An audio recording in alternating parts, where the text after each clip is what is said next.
दक्षिण पूर्व पश्चिम फिरदा दाणे दाणे नु सर्व कला सतगुरु साहिब की हरियाए हरियाणे नु। नमस्कार दोस्तों, ऐसे न्यूज में आपका स्वागत है। आज हम सतलोक आश्रम भिवानी में उपस्थित है और अभी हम सतलोक आश्रम भिवानी के पार्किंग स्थल पे उपस्थित है। जैसा कि आपको पता होगा कि संत रामपाल जी महाराज जी का 73वां अवतरण दिवस सेलिब्रेट किया जा रहा है, मनाया जा रहा है। उसके बैनर्स जो भी उनका प्रचार है वो हर जगह लगभग हो रहा है, तो हर जगह हमें उसके जानकारी मिल रही है। तो अभी हम भिवानी आश्रम में इसलिए आए हैं, एक बार देखें कि भी क्या कुछ व्यवस्थाएं आश्रम में की गई है और कैसे जो यहाँ पे आएंगे, क्योंकि इतने लोगों को इनवाइट किया गया, तो एक बार ये भी देखना बनता है कि क्या कुछ इन्होंने व्यवस्थाएं कर रखी है उन लोगों के लिए। तो अभी हम आश्रम के पार्किंग स्थल पे उपस्थित है। जैसा कि आप देख पा रहे होंगे कि मेरे पीछे बहुत बड़ा ग्राउंड है जहाँ पर पार्किंग स्थल की व्यवस्था की गई है, ताकि कोई भी अगर अपना व्हीकल लेके आए तो वो यहाँ पे पार्क कर सके। और यहाँ पर कुछ सेवादारों की सेवा भी लगाई गई है ताकि कोई अव्यवस्था ना हो, सारी चीजें अच्छे से मैनेज हो जाएं। और इस तरफ आप देखोगे तो यहाँ पर जूता घर की व्यवस्था भी यहाँ पर की गई है। जो भी श्रद्धालु यहाँ पे आएगा वो आश्रम में जाने से पहले अपने जूते यहाँ पे जमा करवा सकता है, ताकि उनको भी कोई परेशानी ना हो और अंदर जाए आते वक्त वो अपने जूते वापस ले सके। अभी हम जूता घर में उपस्थित है, तो यहाँ पर जूता घर की व्यवस्था की गई है। यहाँ पे कुछ सेवादार हैं, एक बार इनसे भी जानते हैं क्या कुछ व्यवस्था इन्होंने की है। नमस्कार जी। नमस्कार जी। क्या नाम है आपका? मेरा नाम रामचंद्र है जी। आप कहाँ से आए हो? मैं महेंद्रगढ़ नारनौल से आया हूँ। महेंद्रगढ़ से आप आए हो। एक बात बताइए जी, यहाँ पे जो व्यवस्था आपने कर रखी है, क्योंकि हमने सुना है कि लाखों की संख्या में श्रद्धालु आएंगे जो अवतरण दिवस आप सेलिब्रेट कर रहे हो उसके उपलक्ष्य में, तो यहाँ पर क्या व्यवस्था है आप देख रहे हो और कैसी व्यवस्थाओं को आप मैनेज कर रहे हो, एक बार इसके बारे में थोड़ा बताएं। यहाँ पर हम जितने भी यहाँ पर श्रद्धालु आते हैं उनको तरतीब वाइज उनके जूते नंबर वाइज टोकन वाइज उनके जमा करते हैं, और जैसे वो वापस जाते हैं उसी प्रकार उनको वो जूते वापस दे देते हैं। ये सेवा हमारी लगी हुई है। एक बात बताइए, ऐसा नहीं होता कि कितने लाखों लोग आएंगे तो उनके जूते इधर उधर नहीं होते, क्योंकि इतनी संख्या में एक जगह लोग एकत्रित होते हैं, तो कहीं ना कहीं ऐसी अव्यवस्था देखने को मिलती है, तो आप कैसे मैनेज करोगे? नहीं, कितने भी लाखों में जूते आते हैं हम उनको इस तरतीब से मतलब यहाँ पर टोकन वाइज और बैग वाइज जमा करते हैं। किसी का भी कोई जूता मिस नहीं हो सकता है, उसको बिल्कुल ठीक टाइम के ऊपर जैसे जूता मांगेगा वो टोकन नंबर दिखाएगा और जूते उसके मिल जाए। ठीक है जी, धन्यवाद आपका। देखिए, जैसा कि ये बता रहे हैं कि बेशक यहाँ पे लाखों लोग आते हैं, तो किसी की भी कोई भी चीज यहाँ पर गुम नहीं हो सकती। जो भी जूता यहाँ पे जमा करवाएंगे तो उनको टोकन दिया जाएगा, टोकन दिखा के वो अपना जूता जाते वक्त वापस ले सकते हैं। तो यहाँ पे बहुत अच्छे से सारी व्यवस्थाएं मैनेज हो रही है जो हमने आपको दिखाई जूता करके। जैसे आप भिवानी स्थल के पार्किंग स्थल पे एंटर करोगे तो लेफ्ट हैंड की तरफ यहाँ पे हमें प्रसाद सेवा का कुछ पोस्टर लगा दिखा है। तो यहाँ पर बहुत बड़े बड़े पतीले भी रखे हैं और भी कुछ सेवादार भी बैठे हैं, तो इनसे जानते हैं कि यहाँ पर क्या सेवाएं देख रहे हैं। नमस्कार जी। नमस्कार। क्या नाम है आपका? मेरा नाम राजा राम है। राजा राम जी, एक बात बताइए, ये इतने बड़े बड़े पतीले आपने किस लिए रख रखे हैं? वहाँ पे कुछ सेवादार कुछ सेवा भी कर रहे हैं, क्या सेवा चल रही है उधर, और ये किस लिए रखे? ये जी धागा बना हुआ है, इसमें प्रसाद चलेगी लड्डू की। अच्छा, लड्डू प्रसाद जो सेवा, ये कैसे रख रखा है? लड्डू प्रसाद तो अंदर भी मिल रहा है, यहाँ पे अलग से रखने की क्या जरूरत है? ये यहाँ आओगा, यहाँ से वहाँ से यहाँ होगा। अच्छा, मतलब जो जाएंगे श्रद्धालु यहाँ से उनको दोगे आप इजाजत? हाँ, उनको देंगे। ठीक है जी, ठीक है। जैसा कि ये बता रहे हैं कि जो पतीले हैं उनमें प्रसाद इन्होंने रख रखा है। जो भी श्रद्धालु अंदर से आश्रम जब अपने घर जाएगा तो यहाँ से उनको प्रसाद दिया जाएगा और वो प्रसाद लेके अपने घर जा सकता है। अभी हम आपको आश्रम के अंदर लेके चलते हैं, अंदर की व्यवस्थाएं देखते हैं, क्योंकि हमने देखा है कि लाखों लोगों को हर जगह से इनवाइट किया जा रहा है, तो क्या कुछ उन लोगों के लिए व्यवस्थाएं भी है या नहीं है, वही हम देखेंगे अंदर जाकर के कि क्या व्यवस्थाएं कैसे मैनेज हो रही है, क्या कुछ तैयारियां हो चुकी है, क्या हो रही है, वो अभी हम आपको अंदर ले जाके दिखाएंगे। अभी हम आपको भिवानी आश्रम के गेट नंबर 2 से अंदर लेके चलते हैं। अभी हमारे सामने ये आश्रम का गेट नंबर 1 है जो लगभग हमेशा खुला रहता है, लेकिन जब ज्यादा संख्या में श्रद्धालु होते हैं तो आश्रम के गेट नंबर 2 को भी खोल दिया जाता है। तो उसी गेट से हम अंदर जाएंगे और अंदर की व्यवस्थाएं आपको दिखाएंगे।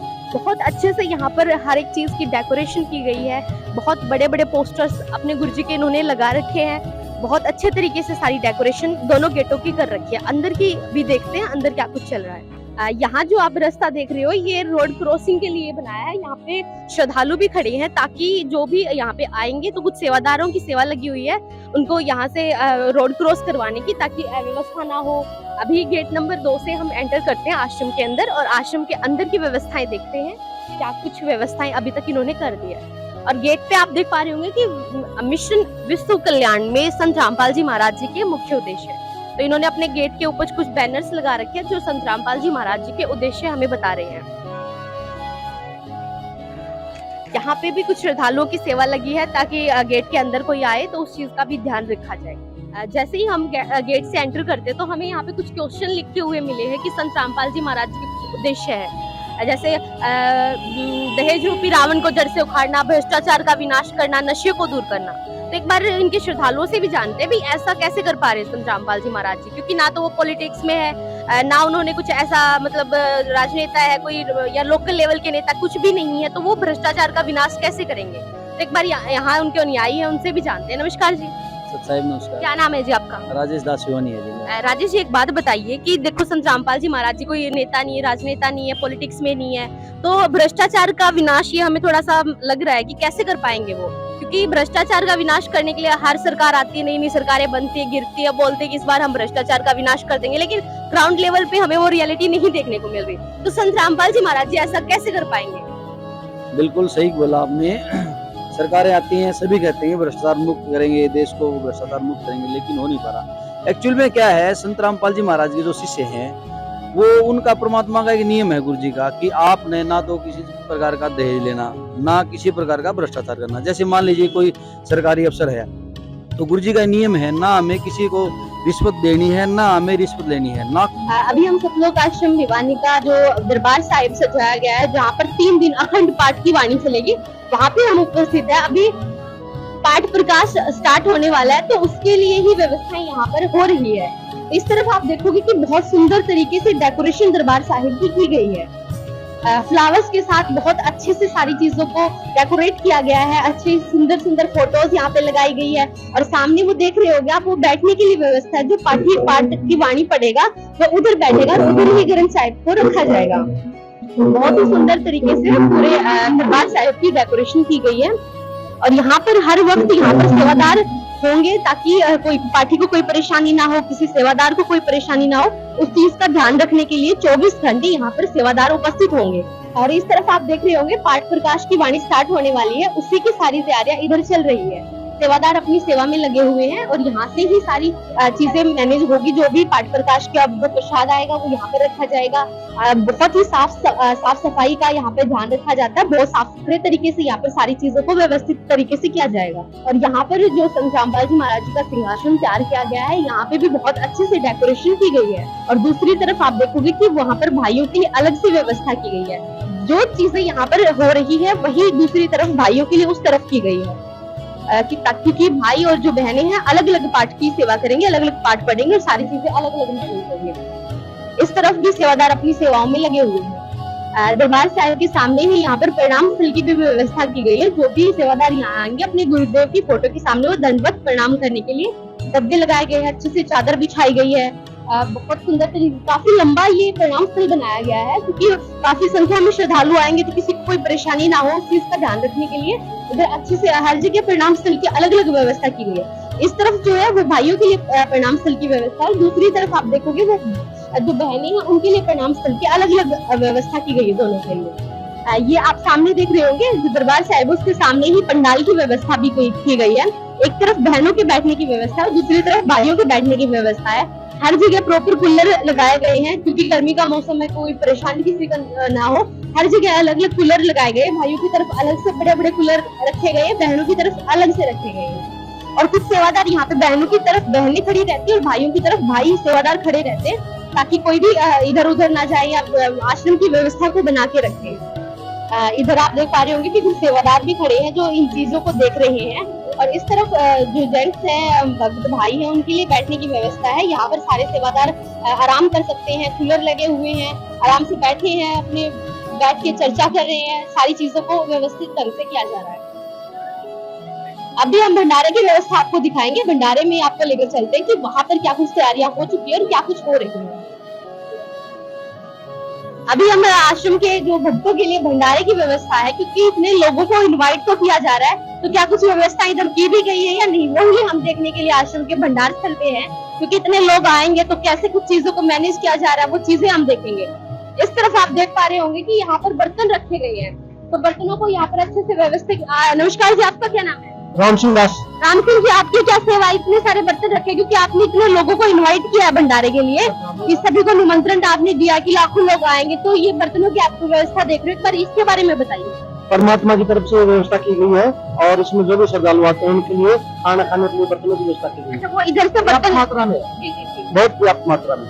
जो भी अगर लगा आप लाखों लोगों को बुला रहे हो आश्रम में इतनी जगह, तो सभी के लिए व्यवस्था हो जाएगी। हाँ, पूरी व्यवस्था है, कि आप तैयार हो बिल्कुल लोगों को अच्छी तरह से तैयार है। आमंत्रित किया, बिल्कुल, बिल्कुल। लेके भंडारा करवाने के लिए बिल्कुल बिल्कुल तैयार है। बिल्कुल ठीक है, ये बर्तनों की व्यवस्था की गई है और जो भी इधर आएगा आते ही वो यहाँ से बर्तन ले सकते हैं। ये सेवादार यहाँ पे बैठे हैं, उनको बर्तन देंगे, वो बर्तन लेके अपने अंदर भंडारे के लिए अंदर जा सकते हैं। इस तरफ पानी की व्यवस्था की गई है, सेवादार खड़े हैं, पानी केतलियों में भरा जा रहा है, काफी सेवादारों की यहाँ भी सेवा लगी है। तो एक बार अंदर चलते हैं, अंदर देखते हैं कि खाने की क्या व्यवस्था इधर हो रही है। आप देख पा रहे होंगे कि यहाँ पर काफी चीजें रखी हुई है, बाल्टियां रखी हुई है जो भंडारे के लिए, यहाँ पे मिर्ची का अचार है, हर प्रकार की चीजें हैं। एक बार इन्हीं के सेवादारों से ही पूछते हैं क्या व्यवस्थाएं है। नमस्कार जी, नमस्कार सच्चाई जी, क्या नाम है जी आपका? धर्मदास जी, गांव बउआ, जिला रेवाड़ी। धर्मदास जी, आप ये भंडारे की सेवा देख रहे हो? आज भंडारा सेवा कर रहे हैं, देख नहीं रहे।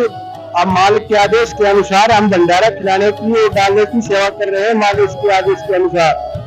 एक बार हमें एक बार ये व्यवस्था बता दी, क्या क्या चीजें आपने रखी है, इतने लोग आएंगे, क्या व्यवस्था है आपके पास है, कितनी पर्याप्त मात्रा में खाना है, क्या कुछ चीजें हैं, एक बार थोड़ा सा एक्सप्लेन करो। लाखों करोड़ों भक्तों की यहाँ खाने की व्यवस्था है और भंडारे में बहुत ही अच्छा मोहन भोजन है, सलाद है, अचार है, लड्डूराम है, 2-3 मेर की सब्जी है, रायता है, फुलकाराम है, जो भी मोहन भोजन में होते हैं सभी भोजन तैयार है और लाखों भक्तों की श्रद्धा है, यथार्थ ज्ञान है, यथार्थ प्यार सुनने के लिए, यथार्थ भक्ति के लिए, मोक्ष प्राप्ति के लिए भक्तजन यहाँ आते हैं और भंडारा करते हैं और अपना कल्याण करवाते हैं। तो इतने सारे सेवादारों की टीम है आपकी जो सारे मिलकर आप सेवा करो? हाँ जी, ये बहुत है, अभी तो आगे भी नहीं है, शिफ्ट वाइज में बांटे हुए हैं, हमारी शिफ्ट की हुई है, 3-3, 4-4 घंटे की शिफ्ट है जो आपको दिखाई दे रहे हैं। ये सब भंडारा डालने और खिलाने की सेवा करते हैं, 8 से 12 और 12 से 4, 4 से 12, 8 से 10। इसका मतलब है कि 24 घंटे भंडारा चलता रहेगा? हाँ, यहाँ मोहन भोजन ये भंडारा 24 घंटे चलता रहता है सतगुरु महाराज का। जी, कूलर की व्यवस्था भी अच्छे से दिख रही है क्योंकि गर्मी का मौसम, इतने लोग आएंगे। अच्छे कूलरों की, फर्नेटों की और एयर कंडीशन बना करके मिनी सतलोक है जी, ये देखो आप तत्काल मिनी सतलोक है ये जी। बिल्कुल, एक बार ये व्यवस्था देखो आप, एक बार हम दिखाना चाहेंगे। यहाँ पर काफी सामग्री अभी लाके रख दी है क्योंकि अभी भंडारा स्टार्ट होने वाला है। अचार है, खीरे हैं, हर चीज है, उसमें सब्जी डाली जा रही है, सेवादार अपनी सेवा कर रहे हैं। जैसे हम भंडारगढ़ में उपस्थित है, तो अपना नाम क्या है आपका? मदन लाल दास। मदन जी, हमें आपके पीछे कुछ व्यवस्था देखने को मिल रही है, एक बार हमें ये दिखाइए। यहाँ पर मेज लगी है, चेयर्स लगी है, तो ये किस लिए लगी हुई है? एक बात, क्या ये देखो बाकी सबके लिए आपने इधर दरिया बिछा रखी है, तो इस तरफ ये मेज आपने किसी अलग से किस लिए लगा रखी है? विकलांगों के लिए। उस तरफ एक बार देख के बताइए कि व्यवस्था ये व्यवस्था मैडम विकलांगों के लिए की गई है, सिर्फ विकलांग ही यहाँ बैठ के अपना भंडारा लेंगे। ऐसा तो नहीं है ना कि कोई बाहर से कोई बड़ा मंत्री वगैरह आए वो यहाँ पे बैठे और बाकी सबके लिए नीचे व्यवस्था आपने कर रखी है? नहीं, ऐसा कोई वीआईपी के लिए अलग से कोई नहीं है, यहाँ पे सब दरियों पे वहीं बैठ के मालिक के दरबार में सब बराबर है। अरे देखो, हमने हर जगह देखा है, बोला तो जाता है कि सभी के लिए समान व्यवस्थाएं हैं, तो क्या क्या होता है ना कि वीआईपी लोग जो लोग होते हैं उनको अलग से ट्रीटमेंट मिलता है, आम लोगों को अलग से ट्रीटमेंट मिलता है। तो संत रामपाल जी महाराज जी के इस भंडारगढ़ में क्या व्यवस्थाएं है, क्या यहाँ पे कुछ ऐसा है? नहीं, ऐसा कोई नहीं है, यहाँ सबके लिए यहाँ सम्मान है, सब इस दरियों पे बैठ के यही भंडारा करेंगे, सब मालिक के एक जगह लेकर गए, यहाँ सिर्फ विकलांगों के लिए है। ठीक है, और उस तरफ की एक बार व्यवस्था और बता दे जो दरिया आपने लगा रखी है। हाँ, यहाँ पे हम दरियाओं पे सब जो भी आएंगे भंडारा लेने के लिए उनके लिए सब बैठने के लिए व्यवस्था की गई है और यहीं हम जैसे वो भंडारा चालू भी कर दिया है हमने। हाँ, उधर जो चालू हो रहा है भंडारा उसमें हम सब सेवादार करवा रहे हैं, सेवा लगे रहे और जो आएंगे उनको सबको भंडारा करवाएंगे हम। अच्छा जी, उनको यहाँ पे बैठा के आप जो सेवादार होगा वो अपने आप खाना परोसता रहेगा, वो यहाँ पे बैठ सकते हैं। ठीक है जी, धन्यवाद। सच्चाई। और एक बार इस तरफ हम आपको लेके चलते हैं, ये भंडारा स्टार्ट हो चुका है, सेवादार बैठ चुके हैं भंडारा करने के लिए, जो श्रद्धालु आए हैं वो आराम से भंडारा कर रहे हैं। अभी जो यहाँ पे बर्तनों की व्यवस्था की गई है, इतने सारे बर्तन हमें देखने को मिल रहे हैं, तो एक बार इनके बारे में पता करते हैं। नमस्कार जी, क्या नाम है आपका? दिनेश दा है जी। दिनेश जी, एक बात बताइए, इतने सारे बर्तन आपने इधर रख रखे हैं और भी बर्तन होंगे क्योंकि लाखों लोग के आने की संभावना है, तो इन बर्तनों को धोने वगैरह की क्या कुछ सेवा आप कहाँ पे कर रहे हो? ऐसा है जी, ये बर्तन जैसे भगत आते हैं यहाँ से बर्तन लेते हैं, उसके बाद में भंडारा करते हैं। भंडारा करने के बाद में भक्तों की सेवा लगाई गई है, जो भंडारा करने के बाद में वो बर्तन वहाँ हो जाते हैं जमा। उसके बाद माइया उधर आगे है भंडारा के ऊपर जो बर्तन है यूज किए हुए हैं उनको सफाई करते हैं। उसके बाद अच्छी तरह से 3-4 बार उसको अच्छी तरह से सफाई होने के बाद में दोबारा से रिसाइकिल होकर यहाँ आ जाते हैं। हाँ जी, वापिस इधर आ जाते हैं बर्तन। तो एक चीज और बताइए, इतने सारे बर्तन स्टील के आप यूज कर रहे हो, सर्फ साबुन इतना सारा खराब हो जाएगा, इतने लोगों के लिए बर्तन भंडारे की व्यवस्था है, तो इससे अच्छा तो आप डिस्पोजल वाले बर्तन यूज कर लेते हैं, वो एक बार यूज करने के बाद आपको धोने की भी दिक्कत नहीं होती। ऐसा है जी, सरकार ना डिस्पोजल के लिए बैन लगा के रख रही है, इसलिए उसमें पॉल्यूशन ज्यादा होता है और तो इसलिए ये सरकार का नियम फॉलो करते हैं संतराम पालजी महाराज की तरफ से, इसलिए इस बर्तनों को इसको यूज करते हैं, ना कि डिस्पोजलों को।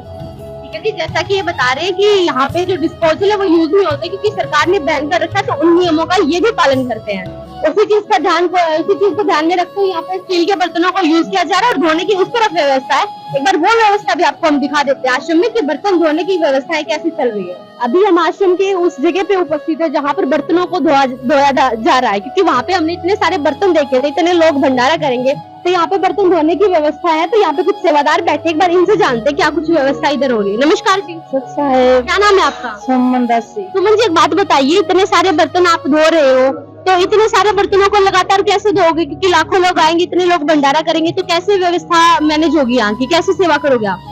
2 घंटा सेवा लगा सब बहनों की और अच्छी से सेवा होने लगी, साफ सफाई बहुत बढ़िया से। अच्छा जी, एक बात बताओ कि देखो इतने लोग हैं, इतने सारे बर्तन है, तो ये भी सोचते होंगे भी फटाफट निकाल के एक साइड कर देते हैं। तो घनी बहने होती है, दबा दब करते हैं सेवा। नहीं, ऐसा नहीं होता क्या? साफ सफाई भी, क्योंकि इतने लोग जल्दी बर्तन भी चाहिए होते हैं, तो वो लगातार निकाल के ऐसे नहीं दे देते? ऐसे नहीं डरते, जब मैं साफ सफाई से 5-5 6 टप भरे हैं पानी के, साफ पानी के। हाँ, देखो जैसा कि हम हाँ जी बिल्कुल, हाँ सर्फ में काट के मैं और फिर साफ में 4 पानी का डहा 4। बिल्कुल, देखो जैसा कि हम देख भी पा रहे हैं, यहाँ पे 6 टब रखे हैं। पहले वाले में सर्फ में बर्तनों को डाला जाता है, फिर दूसरे से, फिर तीसरे से, ऐसे कर करके 6 टबों से एक बर्तन पास होता है। जब जाके इतनी अच्छे से सफाई होती है, तब इन बर्तनों को आगे भेजा जाता है भंडारे के लिए। बहुत अच्छे से साफ सफाई को ध्यान में रखते हुए यहाँ पे सारी सेवा की जा रही है। ये 2 रो में बैठी हुई है माताएं बहनें, एक तरफ एक इस तरफ, एक इस तरफ। और हमने पिछली बार भी देखा था कि जब यहाँ पे ज्यादा बर्तन होते हैं, ज्यादा सेवादार होते हैं, तो 4-5 लाइनें भी बन जाती है बर्तन धोने वालों की, क्योंकि बर्तन इतने ज्यादा होते हैं, लोग भी इतने ज्यादा भंडारा करते हैं, तो उस चीज को ध्यान में रखते हुए सारी चीजों को अच्छे से मैनेज किया जाता है। अभी जहाँ पे बर्तन धोने की सेवा चल रही है, उधर हमारे साथ कुछ सेवादार भी, इनसे भी जानेंगे क्या कुछ सेवा करें। नमस्कार जी, क्या नाम है आपका? टीना दासी। टीना जी, एक बात बताइए, इतने सारे बर्तन रखे हैं और भी आ रहे हैं, ये सेवा आप कर रहे हो, ये सेवा क्यों जरूरी है? और यहाँ इसकी जगह आप डिस्पोजल यूज कर लेते हैं, इनको यूज करने की क्या जरूरत है स्टील के बर्तन? जी ऐसा है, परमात्मा में बताते हैं कि ये झूठे मिटाने से हमारे अपने पाप कर्म करते हैं, तो ये सेवा हमें यहीं मिल सकती है और कहीं नहीं मिल सकती है। ये परमात्मा का दरबार है, इसमें हमारे पाप कर्म बहुत अधिक मात्रा में करते हैं। जो हमें शारीरिक सुख होते हैं या बीमारियां वगैरह होती हैं, वो हमारी यहीं पे आके करती है, इस सेवा को करने से करती है। डिस्पोजल हम इसलिए यूज नहीं करते क्योंकि ये सरकार ने बैन कर रखे हैं और वैसे भी वो शरीर के लिए हार्मफुल है, तो इसलिए हम उसको यूज नहीं करते। सरकार, परमात्मा हमारे सरकार के नियमों के अधीन ही रह करके सारे कार्य अपने आश्रम में करवाते हैं। हाँ जी, एक चीज और आप हमें बताइए कि आप बता रहे हो कि बर्तन धोने से हमारे पाप कर्म नष्ट होते हैं, जो बीमार होता है वो बीमारी ठीक होती है, तो बीमारी तो कहते हैं डॉक्टर से ठीक होगी, बर्तन धोने से कैसे बीमारी ठीक हो सकती है? ये अध्यात्म है जी, अध्यात्म में अध्यात्म के तरीके से लाभ होगा। ये साइंस तो अभी आई है, शुरुआत से अध्यात्म ही चला आ रहा है। पहले के ऋषि मुनि अपनी जड़ी बूटियों पे काम करते थे, लेकिन आज लोग उस चीज को भूल चुके हैं। परमात्मा अपनी भक्ति से हमारे को सुख दे रहे हैं, जो हम भक्ति करते हैं उससे हमारे करते हैं। पहले जो देवी देवता थे वो कौन बीमार रहा करते, वो भक्ति से स्वस्थ रहते थे। आज परमात्मा ने वही भक्ति फिर से उजागर करी है जो हमारे समक्ष में है। हम परमात्मा का नाम लेके उस भक्ति को सुचारू रूप से करते हैं, जिससे हमें ये लाभ होता है। अच्छा, मतलब इसका आपका कहने का उद्देश्य ये है कि जो बर्तन आप धोते हो, सेवा आप करते हो, उससे पाप कर्म भी नष्ट होते हैं, और ये सेवा भी आप उन लोगों, क्योंकि लाखों लोग आने वाले इधर, तो उस चीज को देखते हुए आप कितने टाइम तक ये लगातार सेवा करोगे, या और सेवादार कैसे आप मैनेज करोगे? अलग अलग भगत आए हुए हैं, उनकी बकायदा 2-2 घंटे की सेवा लगती है। जो थक जाता है उसको रेस्ट मिल जाता है और बाकी फिर से दोबारा इस लाइन में आके और भगतमतियां बैठ जाती हैं। वो अपनी सेवा सुचारू चलती रहती है। इसमें यहाँ पे 6 टब लगा रखे हैं हमने, 6-7 टब है, जिसमें 2-3 में साफ सोप डला हुआ है, बाकी में साफ पानी में बर्तन निकल कर जाते हैं और वो हर तरह की गर्म पानी भी यूज करते हैं, चिकनाई वगैरह प्रॉपर से उतार करके, और वो स्वच्छ बर्तन आगे पहुंचाए जाते हैं। ठीक है जी, धन्यवाद आपका। सब और ये हमारे साथ एक और है संत रामपाल जी महाराज जी के अनुयायी, इनसे भी जानते हैं ये क्या सेवा कर रहे हैं। नमस्कार जी। नमस्कार जी। क्या नाम है आपका? उस तरफ देखिए। आप ये बताइए माता जी, आप ये सेवा क्यों कर रहे हो? ये तो बता रहे हो पाप कर्म का नष्ट होते हैं इसलिए सेवा करते हो, क्या ऐसा होता है? बिल्कुल होता है जी, ये बिल्कुल होता है। हमारे गुरु जी का ऐसा ज्ञान है, शास्त्र के अनुसार भक्ति देते हैं हमारे गुरु जी। आप इतनी दृढ़ता से कैसे ये बात कह सकते हो कि हाँ सच में पाप कर्म खत्म होते ही होते हैं? तो जी मेरा कैंसर था जी, मेरा कैंसर थी, मैंने 2014 में लिया था, 30 तारीख 3रा महीना दीक्षा ली थी मैंने। मैं बैठ नहीं सकती थी नीचे, मैं नीचे नहीं बैठ सकती थी, और मैं तो तख्त पे आरती सुनती थी तो वो बेंच पे ही सुनती थी वहां पे, और सत्संग वगैरह सुनती तो भी उसी पे लेटती थी, तो बेल्ट लगी रहती थी मेरे। ये पैरों की नस बिल्कुल खत्म हो गई थी मेरी। मैं तो इतनी दुखी थी कि घर वाले मेरे सारे विरोध कर रहे थे, तब भी मैं मालिक की शरण में आई कि मैं दुखी थी। और वहां आके मेरे को देखो थोड़े दिन का तकलीफ धीरे धीरे मेरे को आराम लगने लगा, तो मेरे को ऐसा लगा कि एकदम से कवारी लग गई मेरे को बिल्कुल कि मालिक का जाप मेरे को करना चाहिए। कुछ भी कहे दुनिया वाले, कुछ भी कहे घर वाले, मैं सब कुछ छोड़ दूंगी लेकिन परमात्मा को नहीं छोड़ूंगी। मैं इतनी फिर मेरे गुड्डी टूट गई, गिर गई थी मैं, उसमें और भी ज्यादा दिक्कत हो गई। फिर मेरे कैंसर पाप कर्म निकलने शुरू हुए ना परमात्मा की सही भक्ति से, तो फिर मेरे कैंसर हो गई, मुंह से मेरे पार निकल गई सिर में। अभी भी मेरा इतना बड़ा जख्म है, मैं दिखा सकती हूँ आपको।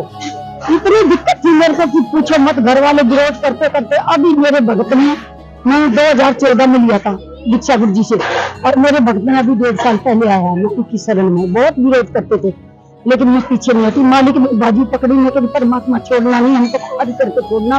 ऐसा सत्य ज्ञान है परमात्मा का, ये भक्ति हमको पार करेगी बिल्कुल। हाँ जी, माता जी एक चीज हो रहा है, लोगों का मानना है कि जो कैंसर है, इतनी बड़ी बीमारियां लोगों को होती है, तो वो तो डॉक्टर के पास जाने से ठीक होगी ना, यहाँ पे कैसे ठीक हो सकती है वो बीमारियां? आखिर में डॉक्टर भी यही कहता कि भगवान के सहारे है, 2-4 दिन का है, इसको ले जाओ घर पे अपने सेवा करो। तब भी यहाँ पे आते हैं ना, उनको भी परमात्मा ने कहीं ऐसा बना देते कि आप पूछो मत।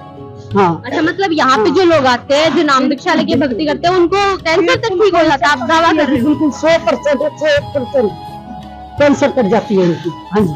अच्छा, इसीलिए आप इतनी वो सेवा कर रहे हो ताकि कोई बाहर से कोई लोग आए? 63 साल की उम्र है जी, 63 साल की, 63 साल की मेरी उम्र है। तो मैं 63 साल की उम्र में ये सेवा में भाग दौड़ मेरी रुकती नहीं है। पैरों की नसें ब्लॉक थी, बेल्ट मेरी खुल गई, कैंसर मेरी ठीक हो गई, तो फिर क्यों नहीं दौड़ूंगी मैं, ये बताओ। बिल्कुल बिल्कुल ठीक है जी, बहुत अच्छी आप सेवा कर रहे हो, देखने को मिल रही है, बहुत बहुत धन्यवाद आपका। सच सर। हाँ जी, अभी हम भिवानी आश्रम के प्रदर्शनी स्थल पर उपस्थित हैं। बहुत तो एक बार अंदर देखते हैं क्या कुछ प्रदर्शनी स्थल में इन्होंने व्यवस्थाएं कर रखी है। जैसे ही आप प्रदर्शनी स्थल पे एंटर करोगे तो यहाँ पे आपको लेफ्ट हैंड की तरफ कुछ फोटोज लगी हुई मिलेगी। आध्यात्मिक प्रदर्शनी, जो संत रामपाल जी महाराज पूरी पृथ्वी पर 8 अरब आबादी में से केवल एक पूर्ण मात्र संत है। तो संत रामपाल जी महाराज जी, और यहाँ पे लिखा है कि 9 सतलोक आश्रमों में ये अवतरण दिवस मनाया जा रहा है। तो प्रदर्शनी स्थल के यहाँ पे है ना, हर प्रकार की फोटोज हमें देखने को मिल रही है। जो संत रामपाल जी महाराज जी की जर्नी है वो फोटोज के माध्यम से यहाँ पर दिखाई गई है। उनका जन्म कहाँ हुआ, फिर उन्होंने अपनी एजुकेशन कहाँ से ली, तो आगे सारी चीजें, जो जूनियर इंजीनियर संत रामपाल जी महाराज जी जूनियर इंजीनियर के पद पर थे, वो चीजें भी वहाँ पर दिखाई गई है। जैसे यहाँ पे संत रामपाल जी महाराज जी की जो शिक्षा उन्होंने प्राप्त की, उनके स्कूल, जो कॉलेज उन्होंने जहाँ से अपनी पॉलिटेक्निक की पढ़ाई की, वहाँ की भी जानकारी इन फोटोज के माध्यम से हमें देखने को मिल रही है। और आगे भक्ति सफर की शुरुआत जो संत रामपाल जी महाराज जी ने की, संत रामपाल जी महाराज जी के ये गुरुदेव स्वामी रामदेवानंद जी महाराज जी हैं। संत रामपाल जी महाराज जी ने 17 फरवरी 1988 को परम संत स्वामी रामदेवानंद जी महाराज जी से नाम दीक्षा प्राप्त करके भक्ति की शुरुआत की। ये उस फोटो के माध्यम से बताया जा रहा है। उपदेश देने की आज्ञा जब संत रामपाल जी महाराज जी को स्वामी रामदेवानंद जी महाराज जी से प्राप्त हुई, ये फोटो उस के बारे में हमें बता रही है। यहाँ पर परमात्मा का साक्षात्कार दिखाया जा रहा है। जो संत रामपाल जी महाराज जी को कबीर साहिब जी मिले, वो चीजें इस फोटो के माध्यम से हमें देखने को मिल रही है। और ये जो सामने आपको दिख रहा है, परमार्थ में सरकारी नौकरी से त्यागपत्र, क्योंकि काफी लोगों का मानना है कि संत रामपाल जी कुछ आम समाज में धारणा है कि संत रामपाल जी महाराज जी को या जॉब से निकाल दिया गया था क्योंकि उन्होंने जो भक्ति का प्रचार किया, लेकिन ऐसा कुछ नहीं है। क्योंकि जो उन्होंने रेजिग्नेशन लेटर दिया था सरकार को, वो इस फोटो में दिखाया गया अच्छे से, और सरकार ने उसको एक्सेप्ट भी कर लिया था। वो चीजें यहाँ पर दिखाई गई है कि आम समाज में ये धारणा है जो संत रामपाल जी महाराज जी को निकाल दिया गया है, ये वो, लेकिन यहाँ पर ये चीजें अच्छे से दिख रही है क्योंकि क्या उन्होंने सरकारी नौकरी से उन्होंने त्यागपत्र दिया था और वो गवर्नमेंट ऑफ हरियाणा ने एक्सेप्ट भी कर लिया था।